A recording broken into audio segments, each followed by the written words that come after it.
बड़ी खबर जो इस बीच निकलकर सामने आ रही है, भारत के एक्शन से पाकिस्तानी सरकार डली है और शहबाज की पाक तेल कंपनियों से अपील सामने आई है। तेल के स्टॉक को बनाए रखने की अपील की गई है। ये बड़ी खबर जो सामने आ रही है, तो शहबाज ने पाकिस्तानी तेल कंपनियों से अपील की है, रिक्वेस्ट की है। भारत के एक्शन से पाकिस्तान डरा हुआ नजर आ रहा है। ये बड़ी खबर इस बीच जो निकलकर सामने आ रही है। तो शहबाज की पाकिस्तानी तेल कंपनियों से अपील सामने आई है। तेल के स्टॉक को बनाए रखने की अपील यहाँ पर शहबाज ने की है। ये बड़ी खबर इस बीच निकलकर सामने आ रही है। शहबाज सरकार जो है वो डरी नजर आ रही है। भारत के कड़े रुख से शहबाज सरकार डरी हुई नजर आ रही है और शहबाज ने पाकिस्तानी तेल कंपनियों से अपील की है इस बीच कि तेल के स्टॉक को बनाए रखें। तेल के स्टॉक को बनाए रखने की अपील की गई है। शहबाज की पाकिस्तानी तेल कंपनियों से अपील सामने आई है। ये बड़ी खबर निकलकर सामने आ रही है और भारत के एक्शन से पाकिस्तान डरा हुआ है। जिस तरीके से भारत जो है वो लगातार कड़े रुख अख्तियार कर रहा है, जिस तरीके से प्रधानमंत्री नरेंद्र मोदी ने भी जिक्र किया कि ऐसा बदला लिया जाएगा कि जिसकी कल्पना भी नहीं की गई होगी, तो ऐसे में पाकिस्तान लगातार डरा सहमा नजर आ रहा है। पाकिस्तान जो है वो लगातार अलर्ट मोड पर आता हुआ नजर आ रहा है। दूसरी ओर यहाँ पर शहबाज ने पाकिस्तानी तेल कंपनियों से अपील की है और शहबाज ने पाकिस्तानी तेल कंपनियों से अपील करते हुए कहा कि तेल के स्टॉक को बनाए रखें। ये बड़ी खबर जो इस बीच सामने आ रही है, तेल के स्टॉक को बनाए रखने की बात कही गई है शहबाज के द्वारा।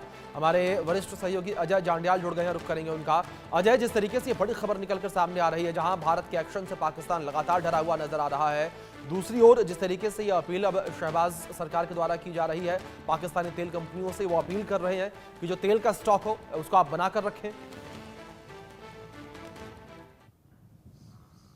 देखिए, अब बिल्कुल अभिषेक, जिस तरीके से अब ये सामने आ रहा है कि किस तरह से बौखलाहट है पाकिस्तान में, और पाकिस्तान में ऐसा लग रहा है जैसे कि अब पाकिस्तान गया या कब गया, वही हालत बनी हुई है। शायद यही वजह है कि शहबाज शरीफ अब तेल कंपनियों को गुहार लगा रहे हैं कि आप स्टॉक को बना के रखिए, तेल को बना के रखिए, क्योंकि दरअसल 2 दिनों में पाकिस्तान में लंबी लंबी कतारें जो है वो पेट्रोल पंप्स पर देखी गई थी। लोग अपनी गाड़ियों में, टैंक्स में पेट्रोल भरवाने में लगे हैं ताकि किसी भी तरीके से अगर जंग लग जाए तो कम से कम वो लोग जो हैं बिना मूवमेंट के न रह जाएं। और शहबाज शरीफ को डर ये है कि अगर तेल कंपनियों के पास तेल खत्म हो गया तो फिर वो क्या करेंगे, फिर सेना मूव कैसे करेगी, वहां पे जो अफसर हैं वो मूव कैसे करेंगे, और ये तमाम चीजें हैं। और इसीलिए वो तेल कंपनियों को ये कहते नजर आ रहे हैं। आपको बता दूं कि हम इस समय अंतर्राष्ट्रीय सीमा के जीरो लाइन के इलाके में है और अभी कुछ ही समय पहले हमारी जो बीएसएफ के आला अधिकारी हैं उनसे यहाँ पे मुलाकात हुई, तो उन्होंने कहा कि पाकिस्तान में हालत ये है कि सरहद के पार जहां पाकिस्तान की चौकियों पर इक्का दुक्का लोग होते थे, वहां अब कई गुना ज्यादा डिप्लॉयमेंट कर दी गई है। पाकिस्तान ने वहां पर अपने जो मोटार शेल्स हैं, तमाम जो रहते हैं, लॉन्चर्स रहते हैं, उनको लगा दिया है, वहां पे डिप्लॉयमेंट कर दी है। यानी कि पाकिस्तान पूरे तरीके से ये समझ चुका है कि आज हमला हुआ या कल हमला हुआ, पाकिस्तान पर हमला होने वाला है। ये हालत पाकिस्तान की है। शायद इसी वजह से शहबाज शरीफ जो है वो इस वक्त घबराए और डरे हुए हैं। जी, दूसरी ओर अजय, जिस तरीके से यहां पर पाकिस्तानी डिफेंस मिनिस्टर का एक बयान सामने आया, वो बयान भी लगातार चर्चाओं में बना हुआ है। उन्होंने एक निजी चैनल के साथ बातचीत के दौरान ये कहा कि हम पिछले 3 डेकेड से, यानी कि पिछले 3 दशक से यही गंदा खेल खेल रहे हैं। आतंकवाद के सवाल पर उन्होंने जिक्र किया। देखिए, इसमें सच्चाई है ना, इसमें गलत क्या है। पाकिस्तान देखिए तो कब से लगभग 3 दशकों से ज्यादा समय से आतंकवाद के जरिए यहां पर हालात खराब करने में लगा है। लगातार हजारों लोगों को खून की होली खेलकर यहां उनकी मौत के घाट उतार चुका है। चाहे वो इस्लाम के नाम पे किया, जिहाद के नाम पे किया, तो पाकिस्तान ने तो यही किया है। आज भी अगर आप देखें तो जिस तरह से पहलगाम में ये हमला किया गया, तो मासूम लोगों को, निहत्थे लोगों को चुन चुनकर निशाना बनाया गया, क्लोज रेंज से नाम पूछा, मजहब पूछा, गोली मार दी। ये पाकिस्तान ही कर सकता है। और ये इतने सालों से जो गंदा काम कर रहे हैं ना, अब इसका घड़ा भर चुका है। इसी वजह से ये डरे हुए हैं कि अब एक्शन अगर भारत की तरफ से होगा तो सर्जिकल स्ट्राइक और एयर स्ट्राइक के बाद जब तीसरा एक्शन होगा तो वो कितना बड़ा और किस लेवल का होगा, क्योंकि प्रधानमंत्री ने कहा है कि जो जवाब दिया जाएगा वो उन्होंने सोचा भी नहीं होगा। जी, अब दूसरी ओर अजय, जिस तरीके से लगातार पाकिस्तान की मानसिकता का जिक्र किया जा रहा है, पाकिस्तान की मानसिकता लगातार जो है वो निकलकर सामने आ रही है इस कायराना हमले के बाद, जहां एक और पाकिस्तान के विदेश मंत्री और डिप्टी पीएम वो ये कहते नजर आ रहे हैं कि जो आतंकी भारत में थे उन्हें वो फ्रीडम फाइटर्स कहते नजर आए। देखिए, आपकी आवाज नहीं आ रही है, प्लीज एक बार दोहराइएगा। अजय, आप तक आवाज पहुंच रही है मेरी? जी जी अजय, मैंने सवाल ये किया कि जिस तरीके से अगर पाकिस्तान की मानसिकता को लेकर बात की जाए, जहां एक और डिफेंस मिनिस्टर ये कहते नजर आ रहे हैं कि पिछले 3 दशक से हम यही काम कर रहे हैं, तो दूसरी ओर अगर पाकिस्तानी विदेश मंत्री और पाकिस्तानी डिप्टी पीएम को लेकर बात की जाए तो वो ये कहते नजर आ रहे हैं कि जो आतंकवादी थे उन्हें फ्रीडम फाइटर्स कह रहे हैं वो। देखिए, पाकिस्तान शुरू से ऐसा करता है। पाकिस्तान की दरअसल चाल यही थी, पाकिस्तान इसी चीज को लेकर आगे बढ़ रहा था कि जम्मू कश्मीर में जब भी कोई आतंकी हमला हुआ तो वो ये कहता था, आतंकी पाकिस्तान से ट्रेनिंग लेकर आते थे, हथियार लेकर आते थे और यहाँ हमला करते थे, और पाकिस्तान कहता था कि ये फ्रीडम फाइटर हैं, ये अपनी आज़ादी के लिए लड़ रहे हैं। मगर जब पाकिस्तान ने पिछले कुछ समय में देखा कि दुनिया पाकिस्तान को घास नहीं डाल रही है इस मुद्दे पर, क्योंकि जम्मू कश्मीर का युवा आईएएस बन रहा है, आईपीएस बन रहा है, फौज में जा रहा है, पुलिस में जा रहा है, अच्छी यूनिवर्सिटीज में नौकरी कर रहा है, पढ़ रहा है, तो यहां पर आतंक का जो गंदा खेल वो पाकिस्तान खेल रहा था, जब वो खत्म हो गया, अलगाववादी जेल में पहुंच गए, पत्थरबाजी छोड़कर किताबों में लग गए, तो पाकिस्तान एक्सपोज हो गया। तो पाकिस्तान ने फिर, अब सोचिए, एक लंबे समय के बाद, 10 सालों के बाद पाकिस्तान ने अब एक बार फिर ये कहा कि ये फ्रीडम फाइटर हो सकते हैं फ्रीडम फाइटर, मगर ये पाकिस्तान की आज़ादी के फ्रीडम फाइटर होंगे, क्योंकि ये पाकिस्तान से घुसपैठ कर आए थे। और पाकिस्तान ने जो यहाँ आदिल जिस शख्स को हायर किया था, जिस आतंकी को, जिसको जो है अपने उसमें शामिल किया था लश्कर तोयबा में, वो पैसे की अब्ज में पाकिस्तान के टुकड़ों पर पल रहा था और देशद्रोह कर रहा था। उस देशद्रोह का उसको हिसाब देना पड़ेगा। मकान उसका गिर गया है, अब जब वो पकड़ा जाएगा तो यकीनन उस पर भी बड़ी कार्रवाई होने वाली है। तो ये फ्रीडम फाइटर पाकिस्तान को भारत में दिख रहे हैं, जम्मू कश्मीर में दिख रहे हैं, वो नहीं दिख रहे जो बलूचिस्तान में कर रहे हैं। फिर पाकिस्तान उनको क्या कहेगा? जो खैबर पख्तूनख्वा में टीटीपी कर रहा है वो भी फ्रीडम फाइटर कहे पाकिस्तान, उसको डिप्टी प्राइम मिनिस्टर है, उनको दर्जा दे देना इस चीज का। जी बिल्कुल, जाहिर तौर पर। अजय, दूसरी ओर कुछ अपडेट्स मैं आपसे ये भी चाहूंगा, जिस तरीके से लगातार बात अगर पाकिस्तान को लेकर की जाए, अब जिस तरीके से पूरी खबर निकलकर सामने आई थी कि पाकिस्तान अब अलर्ट मोड पर है, इस पर मैं आपसे अपडेट लूंगा, लेकिन इस बीच एक खबर निकलकर सामने आ रही है, वो जानकारी अपने दर्शकों तक हम पहले पहुंचा दें। जहां जम्मू कश्मीर से खबर है, ये एलजी मनोज सिन्हा ने विधानसभा का सत्र बुलाया। बड़ी खबर है ये, एलजे ने विधानसभा का 1 दिवसीय सत्र बुलाया है। 28 अप्रैल 2025 को सुबह 10:30 बजे सत्र बुलाया गया है। पहलगाम आतंकी हमले पर चर्चा के लिए ये सत्र बुलाया गया है। ये बड़ी खबर निकलकर सामने आई है, जहां एलजी मनोज सिन्हा के द्वारा विधानसभा का सत्र बुलाया गया है। और हमारे सहयोगी अजय जांडियाल लगातार बने हुए हैं, रुक करेंगे उनका। अजय, जिस तरीके से एलजी मनोज सिन्हा के द्वारा विधानसभा का सत्र बुलाया गया है, इसको लेकर क्या अपडेट्स फिलहाल आपके पास? देखिए, बिल्कुल आपको बता दें कि जम्मू कश्मीर में विधानसभा का 1 दिवसीय सत्र, स्पेशल सेशन जो है वो होगा, और इसके लिए मनोज सिन्हा ने जो है इस सत्र को बुलाया है, क्योंकि उपराज्यपाल हैं, और 28 तारीख को ये सत्र होने वाला है। और यकीनन जम्मू कश्मीर में पहलगाम में जो हमला हुआ है, ऑल पार्टी मीटिंग जो हुई थी, ऑल पार्टी मीटिंग में इसकी निंदा की गई थी, और उसके बाद अब विधानसभा के स्पेशल सेशन में 1 दिन का जो रहने वाला है, वहाँ पर भी इस चीज़ को लेकर चर्चा होगी, और इसकी निंदा जो है वो यकीनन सभी राजनीतिक दल करेंगे। क्योंकि जिस तरीके से देखा गया है कि जम्मू कश्मीर के लोगों ने, जम्मू कश्मीर के सियासतदानों ने इस चीज़ को लेकर रोष जताया है, उसको लेकर कहीं ना कहीं साफ है कि इस सत्र में भी इसी तरह से जो है वो देखने को मिलेगा। और खासतौर पे 28 तारीख को ये सेशन 2 दिन के बाद होने वाला है, और आगे की क्या रणनीति रहनी चाहिए। सरकार जम्मू कश्मीर की जो बनी हुई है, गठन जिसका हुआ था नेशनल कॉन्फ्रेंस और कांग्रेस की, वो क्या चाहती है, तमाम चीज़ों को लेकर कहीं ना कहीं चर्चा होगी। मगर एकजुट होकर, एक साथ होकर सबने पहले ही इस जो हमला है, इस हमले की कड़ी निंदा की है, और कहा है कि हम एकजुट होकर इन आतंकी ताकतों का मुकाबला करेंगे। जी, दूसरी ओर अजय, अगर बात जम्मू कश्मीर के राजनीतिक दलों को लेकर की जाए, किस तरीके से तमाम जो राजनीतिक दल हैं वो रिएक्ट करते नजर आ रहे हैं? देखिए, राजनीतिक दलों द्वारा पहले ही देखा गया है कि किस तरीके से उन्होंने इसका विरोध किया। हमने देखा कि कैसे चाहे वो नेशनल कॉन्फ्रेंस हो, पीडीपी हो, कांग्रेस हो, बीजेपी हो, तमाम राजनीतिक दलों ने सड़कों पर उतरकर जो है वो प्रदर्शन किया और इसकी निंदा की थी। निंदा करने की वजह बड़ी साफ थी, क्योंकि जिस तरीके से ये हमला हुआ, इस हमले ने पूरे देश को झंझोड़ कर रख दिया। कैसे कोई मासूम लोगों को, मासूम निहत्थे लोगों को जो है वो निशाना बना सकता है, वो भी तब जो जम्मू कश्मीर की इकॉनमी को बदलते हैं, जो जम्मू कश्मीर में आकर एक संदेशवाहक बनकर देश और दुनिया तक ये संदेश पहुंचाते हैं कि आप आइए, जम्मू कश्मीर में जो शांति का सबब है आप उसको देखिए। तो इसके बाद कहीं ना कहीं राजनीतिक दलों ने इसका खंडन किया और एकजुट होकर जो है एक सुर में कहा कि हम इसकी निंदा करते हैं और मांग करते हैं कि जो भी आतंकी और जो भी लोग इसके लिए इसमें शामिल थे उनको जो है वो सजा मिलनी चाहिए। तो उस चीज़ को लेकर कहीं ना कहीं कहा जा सकता है कि राजनीतिक दल जो हैं एक सुर में, एक साथ, एक पेज पर दिख रहे हैं। जी अजय, दूसरी ओर अगर बात सेना प्रमुख उपेंद्र द्विवेदी को लेकर की जाए तो वो भी जम्मू कश्मीर के दौरे पर, उन्होंने भी एलजी मनोज सिन्हा से मुलाकात की है। इस मुलाकात को लेकर क्या इन्फॉर्मेशन आपके पास, किस तरीके से मुलाकात हुई और क्या कुछ जानकारियां जो है वो यहाँ पर सेना प्रमुख के द्वारा दी गई?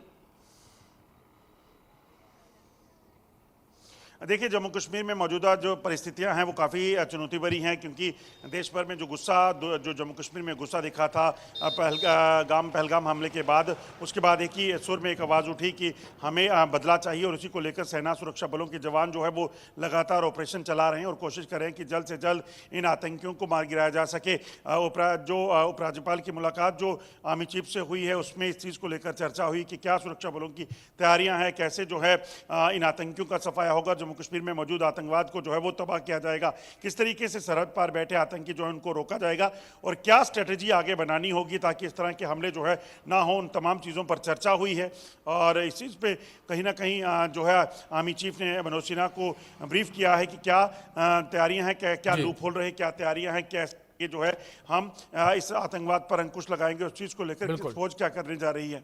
बिल्कुल अजय, बहुत शुक्रिया आपका जुड़ने के लिए और इन तमाम अपडेट्स के लिए। खबरों में आगे बढ़ते हैं और इस बीच एक बड़ी खबर सामने आ रही है। थोड़ी देर में अमित शाह के आवास पर एक अहम बैठक होनी है। सिंधु जल संधि मुद्दे पर महत्वपूर्ण बैठक होगी। जल शक्ति मंत्री CR पाटिल इस बैठक में शामिल होंगे। कई केंद्रीय मंत्री मीटिंग में शामिल हो सकते हैं, ये बड़ी खबर जो निकलकर सामने आ रही है। तो जल शक्ति मंत्री CR पाटिल इस बैठक में शामिल होंगे और कई केंद्रीय मंत्रियों के भी मीटिंग में शामिल होने की खबर सामने आ रही है।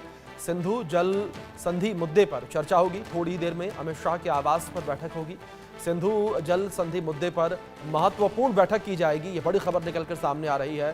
सिंधु जल संधि मुद्दे पर एक महत्वपूर्ण बैठक होगी और इस बैठक में कई केंद्रीय मंत्री शामिल होंगे और थोड़ी देर में गृह मंत्री अमित शाह के आवास पर यह बैठक होगी। सिंधु जल संधि मुद्दे पर महत्वपूर्ण बैठक ये बताई जा रही है। जल शक्ति मंत्री CR पाटिल भी इस बैठक में शामिल होंगे, ये बड़ी खबर है जो इस बीच निकलकर सामने आ रही है।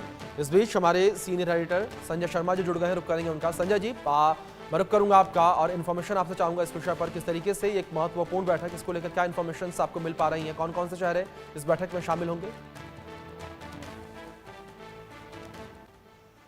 देखिए, हमने देखा था कि कैबिनेट कमेटी ऑन सिक्योरिटी की जो बैठक हुई थी पहलगाम पे हमले के बाद में, तो उसमें एक बड़ा फैसला भारत सरकार की तरफ से किया गया था, जिसका ऐलान विदेश मंत्रालय की तरफ से किया गया था कि भारत ने सिंधु जल समझौता जो पाकिस्तान के साथ हुआ था उसको इस समय सस्पेंड कर दिया, रद्द कर दिया है।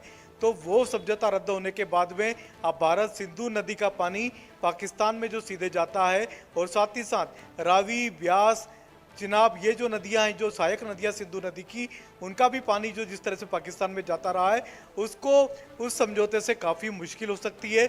लगभग 21 करोड़ लोग पाकिस्तान के इस समझौते से प्रभावित होंगे और उस समझौते को किस तरीके से इम्प्लीमेंट किया जाएगा, किस तरीके से पानी को रोका जाएगा और किस तरीके से अंतर्राष्ट्रीय संधियों का पालन करते हुए, क्योंकि भारत ने ये साफ कर दी कि हम किसी भी अंतर्राष्ट्रीय संधि का उल्लंघन नहीं कर रहे हैं, हमारी तरफ से कोई वायलेशन नहीं हो रहा है। लेकिन जब सिंधु जल समझौता जब रद्द किया जा रहा है तो फिर किस तरीके से इसको आगे लेकर के आगे बढ़ा जाए, कैसे पानी रोका जाएगा, कैसे रिजर्वायर बनाया जाएगा और साथ ही साथ जब बारिश का जब पानी इकट्ठा होगा तो फिर उस पानी को कहाँ पर इकट्ठा करेंगे, कैसे एकत्रित किया जाएगा, क्योंकि अगर आपने पानी को एकत्रित करने की व्यवस्था नहीं की है, उस पर बड़ा डैम नहीं बनाया है, तो फिर पानी एकदम एक साथ कैसे हम पानी को रोक सकते हैं, तो उसको लेकर के चर्चाएं होंगी और इसके आगे क्या क्या इम्प्लीकेशन होंगे।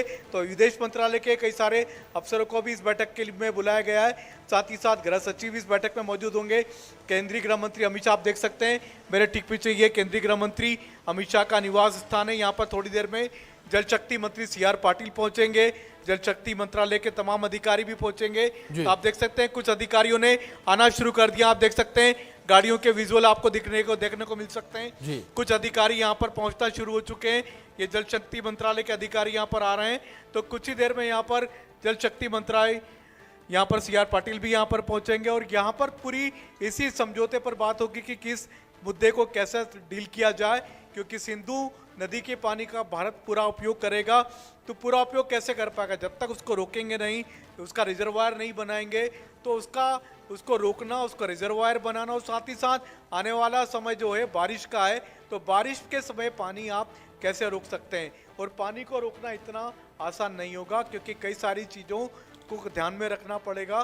तो ये सब चीज़ें कैसे इम्प्लीमेंट की जाएगी, इन सब बातों की, इन सब मुद्दों पर चर्चा आज केंद्रीय गृह मंत्री अमित शाह के घर पर होने जा रही है और लगभग 4:30 बजे का हमको समय दिया गया है, जब यह बैठक शुरू होगी इसी अमित शाह जी के निवास पर। जी संजय जी, अगर इस बैठक को लेकर बात की जाए और सिंधु जल समझौते को लेकर बात की जाए, किस तरीके से सिंधु जल समझौता है और इस पर अब रोक लगा दी गई है, क्योंकि संजय जी एक बात लगातार ये चल रही थी कि अगर सिंधु के जल को हम रोकते हैं तो क्या हमारी परेशानी अभी उससे बढ़ेंगे, क्योंकि जाहिर तौर पर पानी को अगर हम रोकेंगे बेवजह तो जाहिर तौर पर जो भारत के कई हिस्से वहां पर भी बाढ़ की संभावनाएं बनती नजर आएंगी।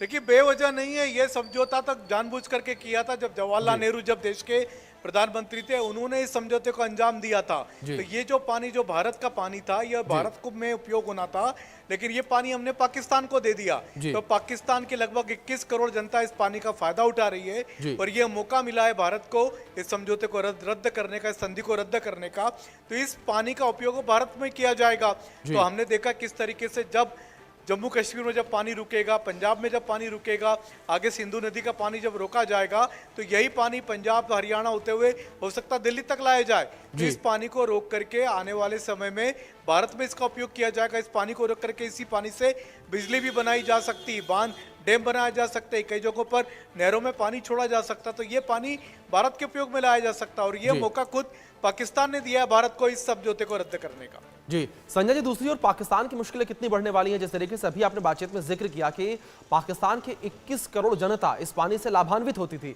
और अब वो 21 करोड़ जनता तरसती नजर आएगी। बिल्कुल, बूंद बूंद को तरसा देंगे पाकिस्तान को, यह कहना है जो केंद्र सरकार के बड़े नेता हैं उनका और अधिकारियों का, कि अब पाकिस्तान की 21 करोड़ जनता को बूंद बूंद के लिए तरसाया जा सकता है। अगर सिंधु नदी का पानी अगर भारत वाकई रोकने में कामयाब हो जाता है, तो फिर पाकिस्तान की जनता पानी के लिए तरस जाएगी। और ये आप कह सकते हैं कि एक वाटर स्ट्राइक, जिस तरह से एयर स्ट्राइक की थी, सर्जिकल स्ट्राइक की थी भारत ने पाकिस्तान में, तो वाटर स्ट्राइक भारत ने पहले ही कर चुका है भारत पाकिस्तान पर। इसको इम्प्लीमेंट करना है और इसको किस तरीके से इम्प्लीमेंट किया जाएगा, यही बातें आज की बैठक में डिस्कस होनी है, उस पर चर्चा होगी और उसमें उसको कैसे इम्प्लीमेंट किया जाए उसके लिए रणनीति तैयार की जाएगी। जी संजय जी, दूसरी ओर जिस तरीके से पानी रोकने का जिक्र किया, अगर बात सिंधु समझौते को लेकर के जो समझौता हुआ था उस वक्त ये कहा गया था कि जो सिंधु नदी का जो प्राकृतिक बहाव है उस प्राकृतिक बहाव को भारत मोड़ नहीं सकता, नई नहर का निर्माण नहीं कर सकता और साथ ही साथ किसी भी प्रकार का डैम का निर्माण नहीं कर सकता है। जिस तरीके से आपने भी बातचीत में जिक्र किया कि जो पानी रोकना एक चुनौती तो होगी, कितनी बड़ी चुनौती भारत के लिए होगी, क्योंकि जब से समझौता हुआ था तब से किसी भी प्रकार का निर्माण जो है वो नहीं हुआ था। देखिए, भारत के लिए पूरी तरह से एडवांटेज ही एडवांटेज है जी। इस जैसे ही समझौते को खत्म करते हैं वैसे एडवांटेज शुरू हो जाता है। आप देख सकते हैं मेरे ठीक पीछे, और अब ये केंद्रीय जल शक्ति मंत्री CR पाटिल यहाँ पर पहुंचते हुए, कई सारे अधिकारी भी पहुंच रहे हैं यहाँ पर, गृह मंत्रालय के अधिकारी भी यहाँ पर पहुंच रहे हैं। तो अब धीरे धीरे यहाँ पर बैठक का प्रारूप बनता जा रहा है, बैठक की भूमिका तैयार होती नजर आ रही है। यहाँ पर होम मिनिस्ट्री के अधिकारी, जल शक्ति मंत्रालय के अधिकारी लगातार केंद्रीय गृह मंत्री अमित शाह के घर पर पहुंच रहे हैं। जो सवाल आपने किया था, तो भारत के लिए ये सौदा काफी फायदेमंद रहेगा। ये जल संधि को निरस्त कर देना, रद्द कर देना भारत के लिए लगातार एडवांटेज का कारण बनेगा। साथ ही साथ भारत में उसी पानी का उपयोग कई तरीके से किया जाएगा। उसी पानी को किस तरीके से भारत उपयोग कर पाएगा, बिल्कुल सही है। बड़ा एक्शन भारत ने पाकिस्तान के ऊपर लिया है, जिस तरीके से सिंधु जल संधि को रद्द कर दिया गया है। और दूसरी ओर संजय जी, जिस तरीके से बैठक को लेकर अपडेट्स आप दे रहे थे, उन अपडेट्स पर नजर आप लगातार बनाए रखें। आपका रुख करेंगे हम। फिलहाल बहुत शुक्रिया आपका जुड़ने के लिए और इन तमाम अपडेट्स के लिए। दूसरी ओर हिंदुओं के कत्लेआम पर देश के जो मुसलमान हैं उनका क्या कुछ कहना है, वो भी हम आपको बताएंगे। किस तरीके से जो हिंदुओं का कत्लेआम हुआ है, उस कत्लेआम पर जो देश के मुसलमान हैं उनका रिएक्शन भी सामने आ रहा है। और क्या रिएक्शन उनका, क्या कुछ वो कह रहे हैं, वो रिपोर्ट में देखिए आप। इस वक्त हम मुंबई के भिंडी बाजार इलाके में मौजूद हैं और भिंडी बाजार का ये जो इलाका है, मीनारा मस्जिद, ये एक ऐतिहासिक जगह है। पहलगाम में होने वाले इस आतंकी हमले के बाद जो है मुंबई के मुसलमानों ने जो है इस हमले को लेकर न सिर्फ विरोध जताया, बल्कि उन्होंने पाकिस्तान के खिलाफ कार्रवाई करने की बात कही। यही नहीं, उन्होंने ये भी कहा है कि इस हमले की जिम्मेदारी जो है कहीं ना कहीं जो है इंटेलिजेंस फेलियर हुआ है, उसकी जिम्मेदारी जो है वो सरकार ले।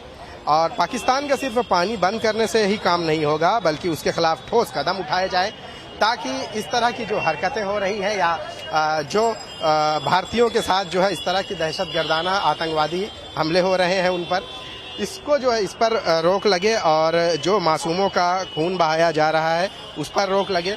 आपको बता दें कि इससे पहले जो 26/11 हमला इसी मुंबई में हुआ था, जिसके बाद जो है पूरे मुल्क में इसकी जो है, पूरे देश में इसकी विरोध जताया गया था और इसी जगह पर जो है विरोध भी किया गया था 26/11 को भी लेकर। और अब वापस से जो है पहलगाम में होने वाले हमले को लेकर मुंबई के मुसलमानों में गम और गुस्सा दोनों देखा जा रहा है।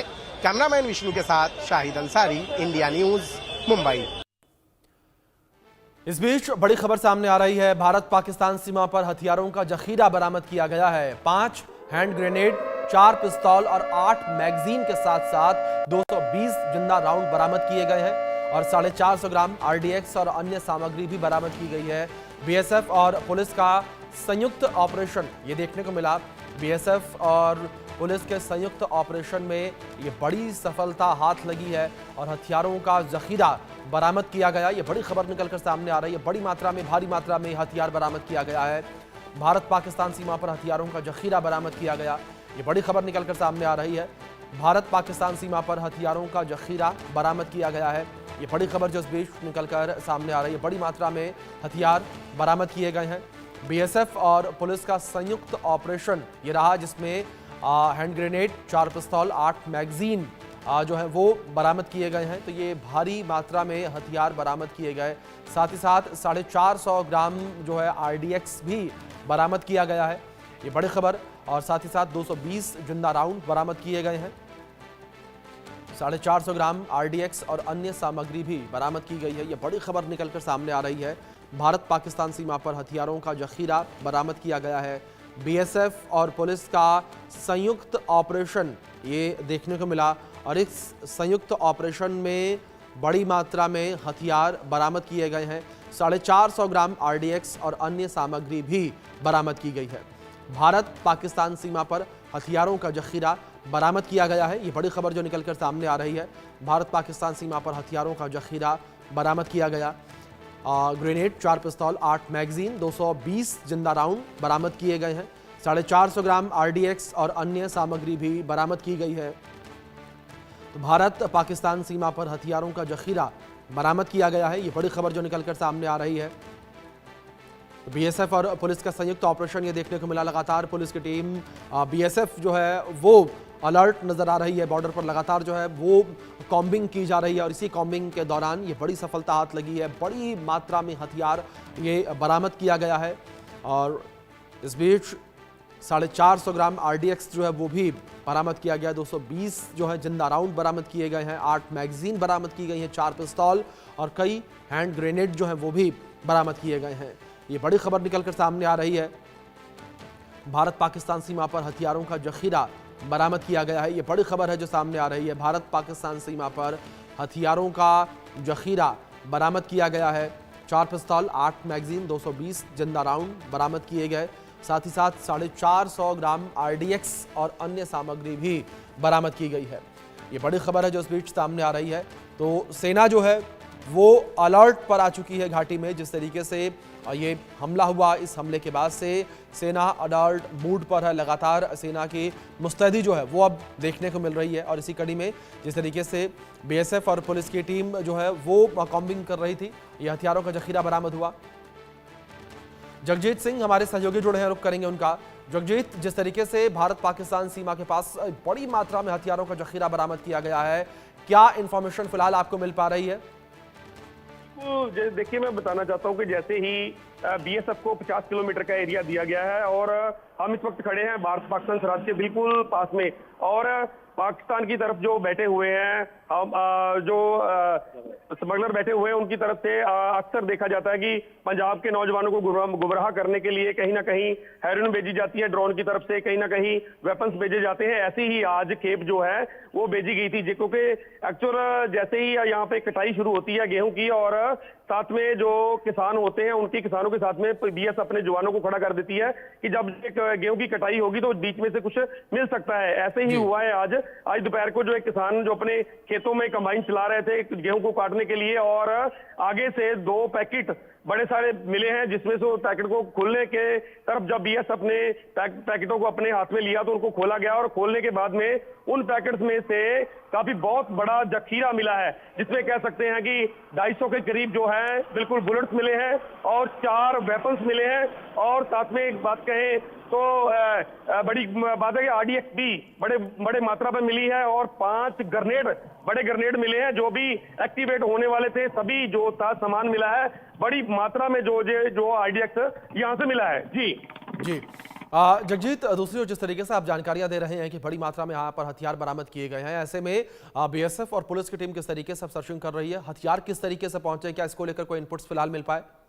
बिल्कुल, देखिए, जैसे मैं पहले ही बताया कि यहाँ पे बॉर्डर पर ड्रोन की एक्टिविटी अक्सर जारी रहती है। ड्रोन की एक्टिविटी से ही भारत में जो है नशे की खेप बेची जाती है, ऐसे ही जो है ड्रग बेची जाती थी, ऐसे ही आज जो है वेपन्स वगैरह जो भेजे गए हैं। बड़ी खेप जो है एक बड़े ड्रोन की तरह से ही भेजी गई है, और जो है मैं कहना चाहता हूँ कि वहाँ साथ में रिमोट से बैटरी भी थी, क्योंकि जो भी सामान जो जितना भी था RDX था उसको भी तैयार करना था, अभी उसको असेंबल्ड करना था। अभी नॉर्मल सामान था, सभी जो उन्होंने भेजा गया था तो ग्रेनेड थे वो भी अलग अलग सभी थे, अभी सभी के मैगजीन थे वो भी अलग थे। सारा सामान जो जितना भी भेजा गया था RDX, जितना भी जखीरा भेजा गया, अभी तैयार होना था, अभी इसको असेंबल्ड करना था। और बात बताऊं कि अक्सर भारत पाकिस्तान की सरहद है, सरहद के पार से जो ड्रोन एक्टिविटी अक्सर देखी जाती है, उसी तरह से ही आज भी जो ड्रोन की एक्टिविटी से जो ये बड़ी खेप आज BSF को मिली है। और मैं कहना चाहता हूँ कि BSF को आज बड़ी खेप है, और BSF को बड़ा आज मान भी मिला है, क्योंकि आज BSF और पंजाब पुलिस एक साथ में जुट होकर काम करती है, और आज बड़ी खेप उनको मिली है। जी जगजीत, दूसरी ओर जिस तरीके से बड़ी खेप यहाँ पर हथियारों की बरामद की गई, जखीरा बरामद किया गया है हथियारों का, इसके बाद से पुलिस की टीम, BSF की टीम एक्टिव किस तरीके से हो गई है, किस तरीके से पूरे इलाके में सर्च ऑपरेशन चलाया जा रहा है? क्योंकि जाहिर तौर पर जिस तरीके से हथियारों का बड़ा जखीरा यहाँ से बरामद किया गया, ऐसे में यहाँ पर मंशा ये रही होगी आतंकियों की, आतंक फैलाने की, दहशत फैलाने की। बिल्कुल, देखिए, जैसे जखीरा मिला है, साथ में ही BSF के जवानों और पुलिस की तरफ से सर्च ऑपरेशन शुरू कर दिया गया है, और साथ में जो गेहूं की फसल थी जिसको काटा गया था उसको भी अभी बारीकी से देखा जा रहा है, उसमें भी सर्च ऑपरेशन चल रहा है कि कहीं और कोई जखीरा तो नहीं पड़ा हुआ, और साथ में जो फसलें खड़ी हैं उनमें भी पूरा जो है सर्च ऑपरेशन जारी है कि किसी तरह की कोई और वस्तु तो नहीं मिलती।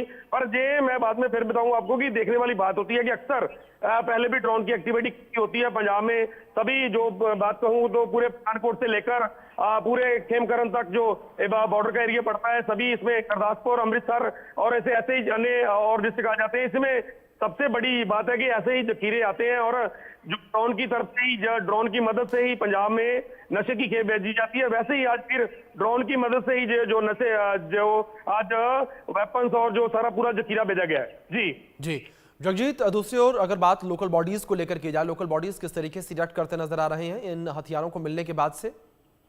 बिल्कुल, देखिए, मैं बताना चाहूंगा पहले भी जो बॉर्डर के पास के गांव हैं वहां पे भी सर्च ऑपरेशन चलता रहता है, और ऐसे ही साथ में बीएसएफ और पुलिस की तरफ से अपने गार्ड भी बिठाले होते हैं, जो अपना पाकिस्तान से आने दूसीबान है, दूसीबान के बाद में जो एक बीएसएफ की तरफ से वहां पे नाकाबंदी का भी प्रबंध किया हुआ है। जो भी आने जाने वाले लोग होते हैं उनके बाइक के नंबर नोट किए जाते हैं, गाड़ी के नंबर नोट किए जाते हैं कि आगे कौन जा रहा है, आगे से कौन आ रहा है।